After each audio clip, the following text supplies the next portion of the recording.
S welcome back. ವಿಶೇಷ ಚರ್ಚಾ ಕಾರ್ಯಕ್ರಮ ಮುಂದುವರಿತಾ ಇತ್ತು. ನಮ್ಮ ಜೊತೆಗೆ ಇನ್ನು ಅತಿಥಿಗಳಿದ್ದಾರೆ, ಅವ್ರನ್ನ ವೆಲ್ಕಮ್ ಮಾಡ್ಕೊಬಿಡೋಣ. ಬಿಜೆಪಿ ಮಹಿಳಾ ಮೋರ್ಚಾ ರಾಜ್ಯ ಕಾರ್ಯದರ್ಶಿ ಡಾಕ್ಟರ್ ಸೊನಾಲಿ ಅವರು ಇದ್ದಾರೆ. ಮೇಡಮ್ ನಮಸ್ತೆ, ಕಾರ್ಯಕ್ರಮಕ್ಕೆ ಸ್ವಾಗತ.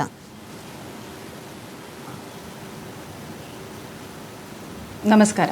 ಎಸ್ ಮ್ಯಾಮ್, ಈಗ ಏನೆಲ್ಲ ಅಪ್ಡೇಟ್ ಆಗ್ತಿದೆ ಅನ್ನೋದು ನಿಮಗೂ ಕೂಡ ಗೊತ್ತಿದೆ. ಸೊ ಒಂದ್ ಕಡೆಯಲ್ಲಿ ಇದು ಬಿಜೆಪಿಯವರು ಈ ಹಿಂದೆಯಿಂದ ಮಾಡ್ಕೊಂಡು ಬಂದಿದೆ, ಧರ್ಮನ ಮುಂದೆ ಇಟ್ಕೊಂಡು ರಾಜಕೀಯ ಮಾಡಿದ್ದು. ಈಗ ಕಾಂಗ್ರೆಸ್ನವರು ಮಾಡ್ತಾ ಇದ್ದಾರೆ, ಅದರಲ್ಲಿ ತೀವ್ರ ವ್ಯತ್ಯಾಸ ಇಲ್ಲ ಅಂತ ವಾದ ಇದ್ರೂ ಕಾಂಗ್ರೆಸ್ ಸಾಫ್ಟ್ ಕಾರ್ನರ್ ಸೆಕ್ಯುಲರ್ ಡ್ರಾಮಾನ ಅನ್ನೋ ಪ್ರಶ್ನೆನೂ ಕೂಡ ಆಗಿದೆ. ನಿಮ್ಗೆ ಏನ್ ಅನ್ಸುತ್ತೆ ಇದ್ರ ಬಗ್ಗೆ?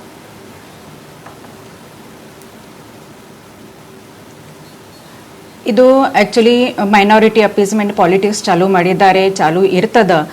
ನಮ್ಮ BJP ಕಡೆಯಿಂದ ಎಲ್ಲ ಧರ್ಮಗಳಿಗೆ ಸಮಾನ ಸಂಧಿ ಕೊಡ್ತಾರೆ. ಸ್ಕೂಲ್ ಶಾಲೆಗಳಲ್ಲಿ ಇದು ಹಿಜಾಬ್ ಬೇಡ, ಅದರ ಸಲುವಾಗಿ 22ರಲ್ಲಿ ನಮ್ಮ ಬೊಮ್ಮಾಯಿ ಸರ್ಕಾರ ಅವರು ಅದ ಮೇಲೆ ಬಂದಿ ಹಾಕಿದ್ದಾರೆ. ಅದು ಏಕದಮ್ ನಿಜ ಇದೆ, ಸರಿ ಇದೆ.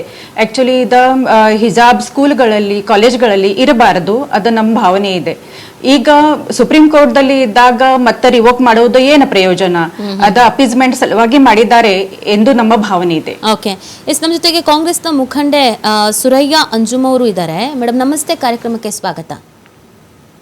ನಮಸ್ತೆ ಮೇಡಮ್, ಈಗ ಈ ಹಿಜಾಬ್ ಅನ್ನೋದು ಈ ಹಿಂದೆ ಕೋರ್ಟ್ ನಲ್ಲಿ ಇದ್ದಾಗ್ಲೇನೆ ಇದೇನು ಇಂಪಾರ್ಟೆಂಟ್ ಅಲ್ಲ, ಅಂದ್ರೆ ಇಸ್ಲಾಂ ಧರ್ಮದ ಅತ್ಯಗತ್ಯ ಆಚರಣೆ ಅಲ್ಲ ಅನ್ನೋದನ್ನ ಕೋರ್ಟ್ ಹೇಳಿತ್ತು.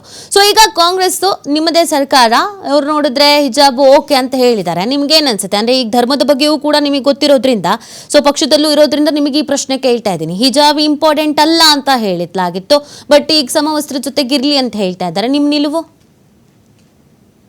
ನಾನು ಕಳೆದ ಬಾರಿ ಕೂಡ ಒಂದು ಸ್ಟೇಟ್ಮೆಂಟ್ ಕೊಟ್ಟಿದೆ. ಎಜುಕೇಶನ್ ಅನ್ನುವಂಥದ್ದು ನಮ್ಮ ಫಸ್ಟ್ ಪ್ರಿಫರೆನ್ಸ್. ಎಜುಕೇಶನ್ ಇಂದ ವಿದ್ಯಾಭ್ಯಾಸದಿಂದ ವಂಚಿತರಾಗಬೇಡಿ ಅಂತ ನಾನು ಈ ಹಿಂದೆ ಕೂಡ ಬಹಳಷ್ಟು ಬಾರಿ ಹೇಳಿದ್ದೇನೆ. ಯಾಕಂತ ಹೇಳಿದ್ರೆ ಧಾರ್ಮಿಕ ವಿಚಾರಗಳು ಶಾಲಾ ಕಾಲೇಜಿನ ಚೌಕಟ್ಟಿನಡಿಯಲ್ಲಿ ಬಂದಾಗ ಬಹಳಷ್ಟು ವಿದ್ಯಾರ್ಥಿಗಳು ವಿದ್ಯಾಭ್ಯಾಸದಿಂದ ಕುಂಠಿತರಾಗಿ ಇದರಿಂದ ಏನಾಗಿತ್ತು, ವಿದ್ಯಾಭ್ಯಾಸವನ್ನೇ ಮೊಟಕುಗೊಳಿಸಿದಂತಹ ಸನ್ನಿವೇಶಗಳು ಎದುರಾಗಿತ್ತು. ಆದ್ರೆ ಈ ಬಾರಿ ಕಾಂಗ್ರೆಸ್ ಸರ್ಕಾರ ಕಳೆದ ತಿಂಗಳು ನಡೆದಂತಹ ಸಾಮಾನ್ಯ ಪರೀಕ್ಷೆ ಆಗಿರುವಂತಹ CETಯಲ್ಲಿ ಹಾಜರಾಗಿದ್ದ ವಿದ್ಯಾರ್ಥಿಗಳ ಜನಿವಾರ ತೆಗೆಸಿದ ಪ್ರಕರಣಕ್ಕೆ ತೀವ್ರ ಆಕ್ರೋಶ ಕಾರಣ ಆಗಿತ್ತು. ಇಂತಹ ಘಟನೆಗಳು ಮತ್ತೆ ಮರುಕಳಿಸಬಾರದು ಅನ್ನುವಂತಹ ಉದ್ದೇಶದಿಂದ ಸರ್ಕಾರ ಈ ತೀರ್ಮಾನ ತೆಗೆದುಕೊಂಡಿದೆ.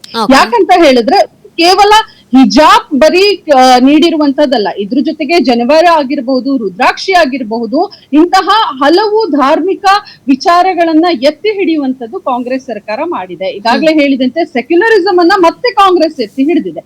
ಯಾಕಂತ ಹೇಳಿದ್ರೆ ಶಾಲಾ ಚೌಕಟ್ಟಿನಲ್ಲಿ ಧಾರ್ಮಿಕ ವಿಚಾರಗಳನ್ನ ಆಗಿದ್ದಂತಹ ಜನಿವಾರವನ್ನ ತೆಗೆಸಿದಂತಹದ್ದು, ರುದ್ರಾಕ್ಷಿಯನ್ನ ತೆಗೆಸಿದ್ದು, ಇದು ಬಹಳಷ್ಟು ಬ್ರಾಹ್ಮಣ ಮಹಾಸಭೆಗಳು ಸೇರಿದಂತೆ ವಿವಿಧ ಸಂಘಟನೆಗಳು ಇದ್ರ ಬಗ್ಗೆ ಆಕ್ರೋಶ ವ್ಯಕ್ತಪಡಿಸಿದ್ವು. ಈ ಎಲ್ಲಾ ಅಂಶಗಳನ್ನ ಗಮನದಲ್ಲಿ ಇಟ್ಟುಕೊಂಡು ಕೇವಲ ಒಂದು ಧರ್ಮಕ್ಕೆ ನ್ಯಾಯ ಕೊಡಬಾರದು, ಕೊಟ್ರೆ ಎಲ್ಲರಿಗೂ ಕೊಡ್ಬೇಕು ಅನ್ನುವಂತಹ ನಿಟ್ಟಿನಲ್ಲಿ ಹಿಜಾಬ್, ಜನಿವಾರ, ರುದ್ರಾಕ್ಷಿ ಎಲ್ಲವನ್ನ ಮತ್ತೆ ನಮ್ಮ ಮಧು ಬಂಗಾರಪ್ಪನವರು ಮತ್ತೆ ಅದನ್ನ ಅಲೌ ಮಾಡಿರುವಂತಹದನ್ನ ನಾವಿಲ್ಲಿ ನೋಡಬಹುದು. ಹಾಗೆ ಇದರಲ್ಲಿ 12ನೇ ಶತಮಾನದ ಕ್ರಾಂತಿಕಾರಿ ಬಸವಣ್ಣನವರು ಇವನಮ್ಮವ ಎನ್ನುವ ಮೂಲಕ ಎಲ್ಲರನ್ನ ಒಳಗೊಳ್ಳುವ ಚಿಂತನೆಯನ್ನ ನೀಡಿದ್ದಾರೆ ಅನ್ನುವಂತಹದ್ದನ್ನ ನಾವು ನೋಡಬಹುದು.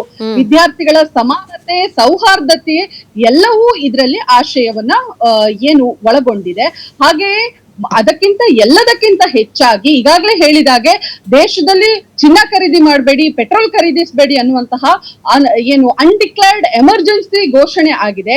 ಹಾಗಾಗಿ ಈ ವಿಚಾರಗಳು ಮುನ್ನೆಲೆಗೆ ಬರಬೇಕು ವಿನಃ ವಿದ್ಯಾರ್ಥಿಗಳನ್ನ ಇಟ್ಟುಕೊಂಡು ರಾಜಕೀಯ ಮಾಡಿ ಮತ್ತೆ ಅವರ ವಿದ್ಯಾಭ್ಯಾಸಕ್ಕೆ ಧಾರ್ಮಿಕ ವಿಚಾರಗಳನ್ನ ತಂದು ಮತ್ತೆ ವಿದ್ಯಾಭ್ಯಾಸವನ್ನ ಮೊಟಕುಗೊಳಿಸುವಂತಹದ್ದನ್ನ ಮತ್ತೆ ಮರುಕರಳಿಸಬಾರದು. ಹಂಗಿದ್ರೆ ಯಾವ ವಿಚಾರ ಚರ್ಚೆ ಆಗ್ಬೇಕಾಗಿತ್ತು ಆ ಚರ್ಚೆನ ಬಿಟ್ಬಿಟ್ಟು ಈಗ ವಿದ್ಯಾರ್ಥಿಗಳ ವಿಚಾರನ ಮುನ್ನೆಲೆಗೆ ತಂದ್ರು ಅಂತಾನ? ಹಿಜಾಬ್ ಅನ್ನುವಂಥದ್ದು ಬರೀ ಎತ್ತಿ ಹಿಡಿಯುವಂತದ್ದು ಮಾಧ್ಯಮದಲ್ಲಿ ಆಗ್ತಾ ಇದೆ. ದಯವಿಟ್ಟು ನೀವು ಹಿಜಾಬ್, ರುದ್ರಾಕ್ಷಿ, ಜನಿವಾರ ಆದಾಗ ನೀವೇ ಮಾಧ್ಯಮದವರು ವಿರೋಧಿಸಿದ್ದೀರಿ. ಈಗ ಮಾಧ್ಯಮದವ್ರು ಮಾಡ್ತಾ ಇರೋದು ಇದು, ಪಕ್ಷದವರಲ್ಲ, ಸರ್ಕಾರದವರಲ್ಲ, ಮಾಧ್ಯಮದವ್ರು ಮಾಡ್ತಾ ಇರೋದು. ಈಗ ಮಾತಾಡಿ.